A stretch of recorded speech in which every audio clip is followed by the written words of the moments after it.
Hi, dear friends. This is Wasima. I hope you are doing well. So I'm coming in today for um, not a review, but a reflection, a thought, an exploration of the Enchanted Förhäxa Tarot. So this deck has been offered to me in Sweden, and it was interesting to discover that the word Förhäxa comes from Swedish, and it means bewitched. It's nice synchronicity, and that is always an element to notice when you encounter a deck. Where you have met it, where did it come to you? Um, is there a link between Sweden, this deck, and myself? When I was there, I connected with the Sami culture, with the Sami shamanic traditions. I connected also with the Bridget of that land, presenting herself as Saint Bridget. And I connected also to nature, to the deers, to the reindeers, to many other animals and spirits. So it it came in a country where I was connecting to my spiritual strengths in a way, and to an invitation to widen them, to deepen that connection, and to confirm it, and to go to that way. And this trip has made me think a lot about my work as a therapist, as a publisher, as an author, as a tarot lover. I'm having like a really deep reevaluation of where I am going, where do I want to go in my precious time on earth. How can I spend it in what can I offer that brings me also joy? Because we know that there are many parts of our jobs that bring us, complications. And sometimes when these complications increase, there is more stress than enjoyment. So I'm really evaluating everything. So it already tells me that this deck has come with this kind of, reconnect to the wild you, get out of conformity, connect to the not only the wild but the spirit, the essence of things. So this is how it is coming. The guidebook is really great. I mean, usually I don't read all guidebooks, but this one, every time I read it about a card, it offers me a new perspective about it, a new thought. Like, let's say, we talk about death or the sun. Let's explore the sun. We are in it at the moment here. Okay, so here we go. So you see it with a strange illustration. So there is this kind of being, I wouldn't say fairy, but a being holding the sun, and the sun pouring its light through the clouds to the trees. And here you see also some magic. So, okay, what is going on in this card? In Foraxa, there is a being, a goddess so powerful and so great that they can hold a sphere of fire in the palm of their hand. They stand tall through the clouds and into the heavens, where they look down upon the land and carefully direct the fire's energy to create warmth and light. Those who stand within its rays can feel the sun radiate life-giving energy as they connect with the awesome power of the divine. The sun is a goddess. I mean, this is so much in the Sami culture, even if and many have forgotten this aspect of the goddess. But we know that there is the goddess of the sun, and you see her symbol in the middle of the drums that they make. And sometimes they say, oh, it's a god. But I have this strong belief that it is really goddess, and many texts talk about that. So the sun is a goddess, an all-knowing, omnipresent force, but they are not without a sense of humor, and at times will shine a spotlight on you when you least expect or wish to be seen. This is amazing. The sun appears when you have done something noteworthy, something deserving of attention. Take your place in its warmth. Let it bring joy and radiate your spirit, shed and any feelings of insecurity that may have been holding you back as this divine light wraps you in a field of love and support. Seize this moment and shine bright with confidence. The sun also brings you a connection with source energy. Here you hold divine power within your hands. You control that ball of fire and direct its light to where there was once darkness.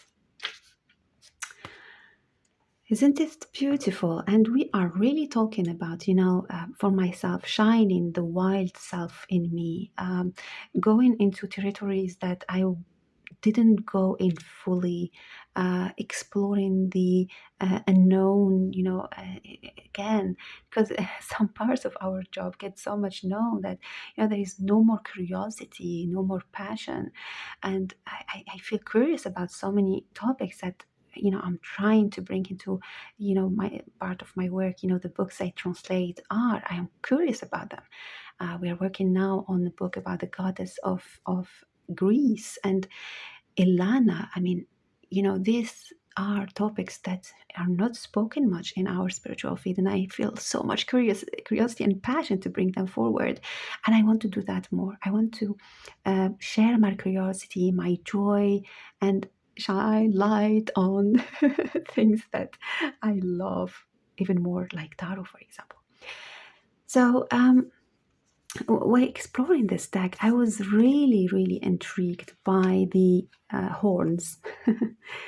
The horns, and well, we find many animals having horns, insects having horns, but these being having horns, for me, there is this kind of wild part again speaking.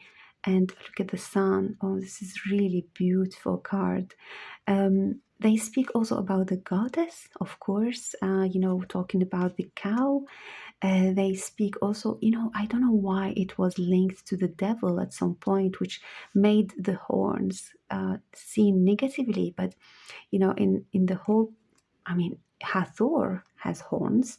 I mean, we see the horns as a presence of the goddess, but also as the bull, and the bull is the son, I would say, of the goddess.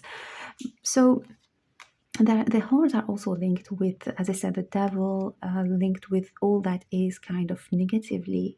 You see it in some movies depicted that way, but at the same time, I think we really, with this deck, we are invited. You see this form of horns within, and these are without. It's as if the Council of Monarch or the Pope cards. So it's showing us the not the Pope, sorry, the Emperor card, and showing us the aspect of mastering. We have mastered all the elements. We have mastered everything, so that now wisdom is from within to the without. We get that inspiration from within, while the horns like that are connecting to the sky, and also the horns are linked to the womb. So this capacity of creation, but here they are within that aspect of, we are no more creating, we are allowing now people to create, and we are advising them, in that sense. And I don't know why it's this card of the Council of Monarch, for me, links a lot to the Pope aspect, advising more than the Emperor. So the Emperor has that side also of, being the priest and being the emperor. In old times, the queen was a priestess also, and a priestess. It was a priestess and queen. So there is this double role of teaching, holding space for others. So the hordes are very interesting to explore in this deck.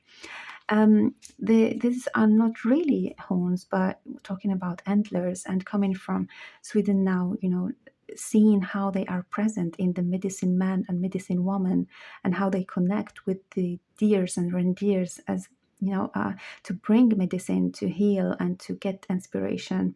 Very interesting to see it again in the Empress, with that role of, the deer woman or the reindeer woman, connected to nature also.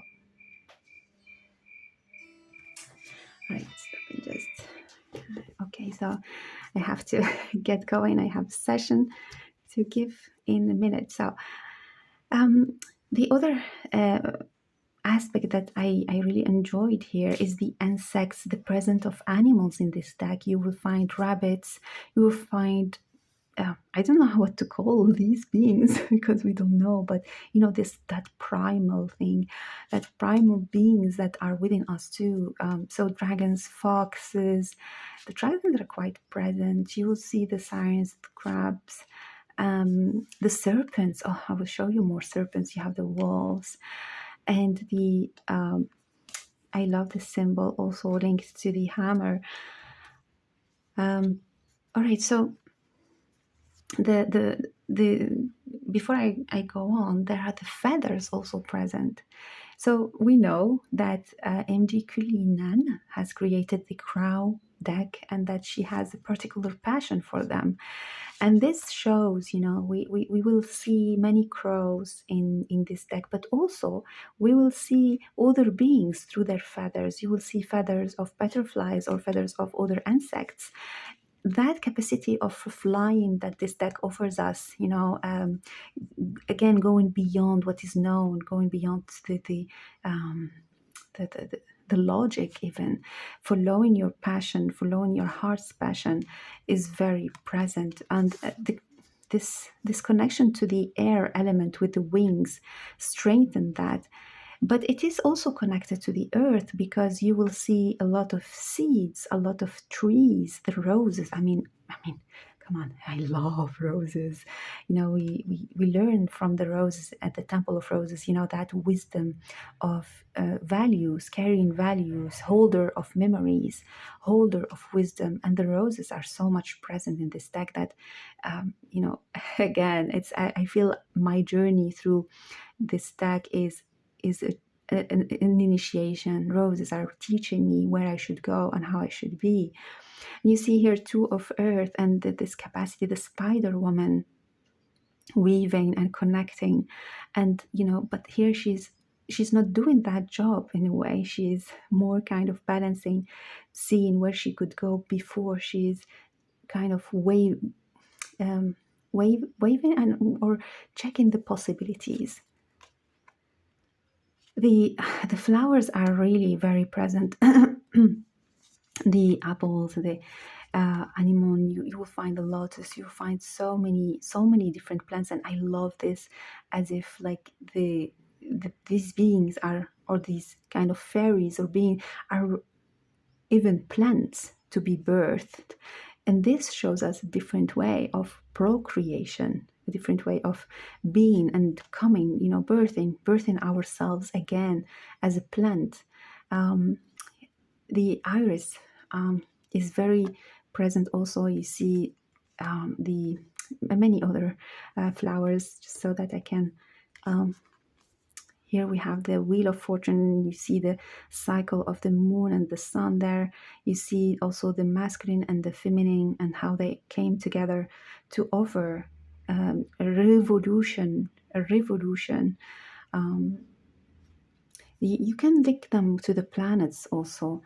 Um, again, the serpents. You see the serpent here in the lovers and the serpent in the fire, 5 of fire. So you don't know if it's an enemy or it's a friend or it's an awakener. There are some initiations where we are eaten by the serpent, even an awakening again um, to the next phase of who we are. And I really believe that this the snake and the snake venom have the ability to heal. And also the like the stings of bees, they are awakeners. Here again we find the raven, the the birds very present, and in the air, but also in the earth suits, in the fire suits. They are all over. And this again reminds us of that connection to nature, where, and also the living together, that capacity of cohabitation with other beings. Because here we live together, even if we are strange, even if we do not look like, It's a deck that encourages you to be wild, but also to accept the wild part of others, which brings a lot of freedom and a lot of strength, because we used to live hidden, because we, like you should be a certain way, you should act a certain way. Sometimes even on the spiritual field, I feel like there are some struggle to accept who we are, and without really seeking recognition, but just be who we are. And the recognition might come or might not come, but is it really important? We should offer recognition. We should not seek recognition. We should offer it to ourselves and to others, because people are really missing being loved, recognized, accepted for who they are. And what a beautiful gift if we do that. And that's what this deck allows me to feel. So I don't want to mix it for now, but I want to kind of try some pairing with other decks that I feel that might be kind of connection. And I started by thinking about them. I don't feel like I will have like a deck that would fit perfectly yet, but I have to explore, because I'm really connecting with just the deck. But I want to see the possibilities, and I feel the herbal astrology oracle deck have had this. It has that aspect of connection to nature, and also to plants, which will over some. You see the wheel of fortune, we have the wisdom, we have the yarrow.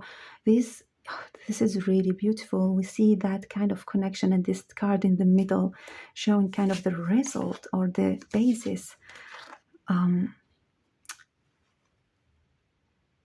So we have the lavender, queen of earth, and the dragon blood. We have the anima mundi. So we are talking about king of earth, the anima mundi. So it's something coming to fruition, but also, I really love they both are holding gifts to give. Here we have the star, transfiguration, and offering. We see this kind of awakening. I love the star because it's for people star beings who reconnect to their essence and to their way of being, and to offer it to the world. Okay, we have 4 of water. We have kuka, foresight, love in this foresight, and the 4 of water, and we have the ginseng magician. So it's as if kind of awaken to who you are, so that you will be able to get out of stuck energy and to become a magician again. We have here 9 of water, love in this, joy, and we have death. It's as if like, okay, we got out of an experience and now we are able to enjoy who we are. But there's something really interesting on the I don't know if you see the eyes, they are looking at us, but seeing the reflection, the repetition of the flowers, the repetition of the apples. There's a cycle that is keeping repeating, maybe like an like we call the memory or past lives or something like that. All right, so this is an interesting mix. Let's try with the herb crafter again in that same spirit. I'm checking just the time. Okay, let's do 3 more minutes.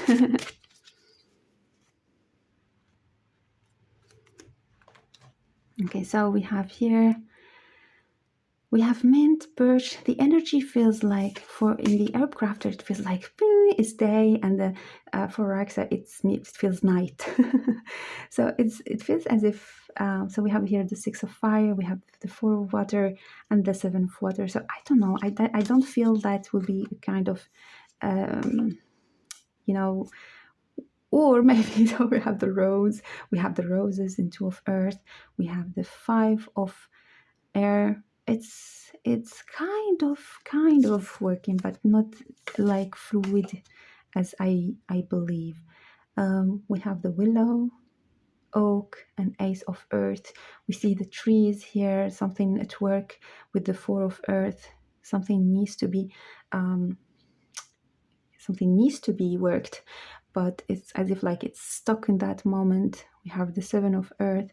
Again, we are feeling something at work, but it needs like hard work. This is what the cards are saying. So yeah, it might be something interesting here. Okay. Another deck that I forget the name, I'm really sorry, but